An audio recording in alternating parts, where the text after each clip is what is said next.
I'm going to tell you about a dare I took when I was 32. I'm 46 now. That changed my life. It was the dare to be a better dad. I didn't ask for this dare. It got dumped in my lap. But I chose to take it, and today I'm glad I did, because it's forged an unbreakable bond between my family and me. I'll tell you what led up to that dare, how I took it, and why I'm daring you dads out there, and any guy who's thinking about becoming a dad, to take it too. 14 years ago, I was standing in my accountant's office in these. I wasn't dressed for business, but I should have been. Bill was going over the monthly P&Ls on my commercial cleaning company, a family business I had bought from my mom and my aunt. I had done a great job. I'd lost about $50,000 so far. It's a long story, but a big part of it was a client had been paying us to clean buildings we no longer cleaned. It was an honest billing mistake, and we were paying them back, but we had lost their trust, and they fired us anyways, one building at a time, and the whole thing kept snowballing. There were two other reasons my wife Lisa and I were losing sleep. Dominic and Carly, our 15-month-old fraternal twins, had just started to crawl out of their cribs. If you've never had twins, let me tell you, it's as exhausting as it sounds. It feels like no one ever gets a break, because the minute Dominic would quiet down, Carly would start crying. Or if Carly was content, it was time to feed Dom or give him a bath. I tried to listen to Bill. I knew the numbers. I hadn't forgotten how to count. But I felt these tears coming up inside of me because there was something Bill didn't know.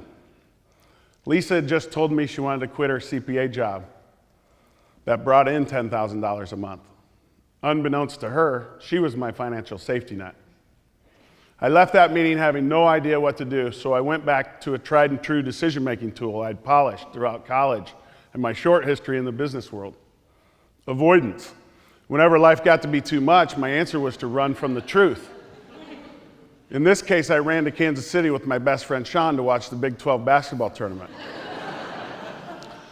That Saturday morning, I was standing in a Kansas City hotel lobby when my cell phone rang. It was my wife. She wanted to know two things. When was I coming home, and when could I go to the doctor with her next week? Lisa was pregnant again, and her hormone levels were elevated, so they wanted to do another ultrasound. We'd gotten pretty used to these with the first kids, because when you have twins, you do a lot of ultrasounds. I had actually gotten pretty good at reading them. Back in Omaha in that quiet doctor's office, I saw it even before our ultrasound tech. Twins, again. The tech said, "You both don't seem very happy about having two." I snapped back, "We already have 15-month-old twins." We left the doctor's office and sat in Lisa's car. She cried for almost an hour.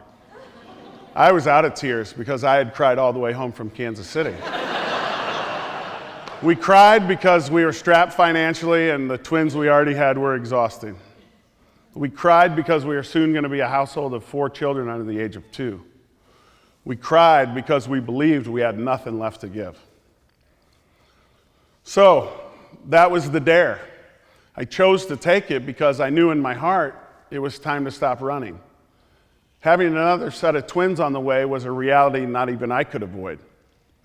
So you're probably wondering, how'd they make it? How'd they even survive? First thing is, we had to get intentional about everything, including our relationship as husband and wife. Kids had exposed every weakness our marriage had. We needed to be intentional about this journey we were on. One big thing, we stopped complaining. Whatever our fears for the future were, God was giving us 2 kids that didn't ask to be here. We had brought them here, and we chose to believe that wasn't a mistake. To really lead this growing family, we needed to know what we stood for. When the kids got a little older, we started working on our family values. We took them to the office, got out a big sheet of paper and crayons. We had them write down all the things they loved about being in our family. They were still pretty young, so Lisa and I stacked the deck a little. We looked for words they wrote in common and would paraphrase. It sounds like you're talking about sharing. We came up with 3 family values that day. We want to share, we want to believe in ourselves and in each other, and we want to achieve. Eventually, we added behave, a necessity when you have 5 young kids running around. I like to use the word parent as a verb. with a set of family values, now we had something to parent to. For any of you parents who feel like you spend most of your time disciplining your kids, I dare you to try this. It's a much shorter conversation. For example, sharing is one of our family values. If our kids are not sharing, I say, okay, that's fine. I think we should change that family value. You don't have to share your stuff if you don't want to, but then I won't share my stuff. And I happen to have the most stuff. You could see the wheels turning in their little heads, working it out. The arguments got shorter and shorter. When we weren't spending all our time on discipline anymore, we actually had time to enjoy our kids. To build connection, we established weekly family meetings. One night a week, we get really intentional about gathering together for about an hour. We go over the past week and the week ahead. We share our losses and our wins. One thing we do in our family is a game that we call low high, where everyone gets to share their low point from the week and also their high. For parents who are wondering what's really going on with your kids, this can be a great tool to find out. We celebrate when anyone's been especially good at living our family values. We come up with themes that relate to where we're at during our year. Like during the holidays, we might focus on giving. Family meetings are the one time each week in between basketball games, ice skating practice, homework, or just random trips to the emergency room where we're reminded of our common purpose. The last trip to the emergency room, this little one up front swallowed a quarter. We also decided it was time to get serious about family planning. Not that kind of family planning, a little bit late for that, right? What I'm talking about is the practice Lisa and I started of celebrating our parenting. We took that moment to say, hooray for us, we're great parents. Each year we take a trip where we usually sit poolside with calendars in our laps and plan out our year without the kids distracting us. We knew with that many kids and that much going on, we needed to be intentional about scheduling for what we stood for and what we really wanted to do together. Otherwise, it's chaos. I mean, it's chaos anyways with this many kids, but it's more chaos. It's like that conversation, let's do lunch. How many times have we said that and never do? Unless you get your calendars out right then and plan for when it's going to happen, it doesn't. As much as anything, taking the dare to be a better dad was about making the commitment to connect with our family. As they grew older, I kept asking, what did I want our kids to take into adulthood from this experience of growing up together? What did we need them to know about money, about relationships, about family history, and our tradition? You parents have maybe asked yourselves that same question, and how do you become a connected family that shares a common purpose instead of a random group just living under the same roof, shares an occasional meal together or a dozen words of conversation during the week? For us, a big part of that answer was to gamify, to make things into a game. We found it was easier to engage our kids in things we wanted them to do if we made it more fun. We wanted to teach our kids about the value of money. Robert Kiyosaki's book, Rich Dad, Poor Dad, had made a big impression on me. When you're a parent, it's too easy to become an ATM for your kids anytime they want money for something. I call it death by the $20 bill. Instead of trying to be an ATM, we gamified it by creating summer contracts. Each kid creates their own plans, projects to stay engaged over the summertime. They have to learn how to negotiate the worth of those projects. After earning money on their projects, we help them manage the money. Another thing we saw early on with our twins was it was hard for any of them to get one-on-one time with either parent. So we had an idea for one-on-one trips. This game was about intentionally getting away so that we could spend time with each kid. Nothing's harder than parenting a kid you don't really know. The one-on-one trips are fairly simple. Each kid has to choose a location they want to go to. There has to be a budget and an educational component to it. Lisa and I alternate every other kid every other year. One thing we found on one-on-one trips was without the distractions of everyday life, we could really listen to our kids. We could talk to them about sex or cell phones or peer pressure, things we generally wanted to connect with our kids on. We've done all kinds of things on these one-on-one trips. We've been swimming with the dolphins. We've watched professional sports teams play. Dominic picked Boston in third grade, mainly because he's a huge Celtics fan, but also because he wanted to tour the sites of our founding fathers. He and I stood together in the bell tower of Boston's Old North Church and imagined what it must have been like to stand there on that April night in 1775 when Paul Revere made his famous midnight ride. For us as parents, these trips are like gold. We get the time to really appreciate the amazing human beings each of our kids is becoming. As the head of our tribe, I also wanted our kids to know their tribe's history. This started out with me sitting on the edge of the bed while Lisa would shower, and I would ask the kids questions about our family. I would hold them up under their armpits as they straddled over the top of me. If they got a question right, ding, ding, ding, they got another question. If they got a question wrong, buzz, and I threw them to the side of the bed, and the next kid got a turn. We made it a game because we wanted our kids to know about their grandparents and their great-grandparents. We wanted them to remember and pass these stories on to their own kids. If we don't tell these stories to our kids, who will? We've added a lot to the game over time.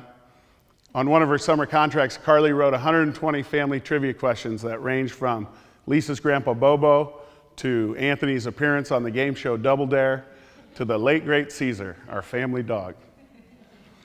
We even managed to make a game of the chores in our household. We had to.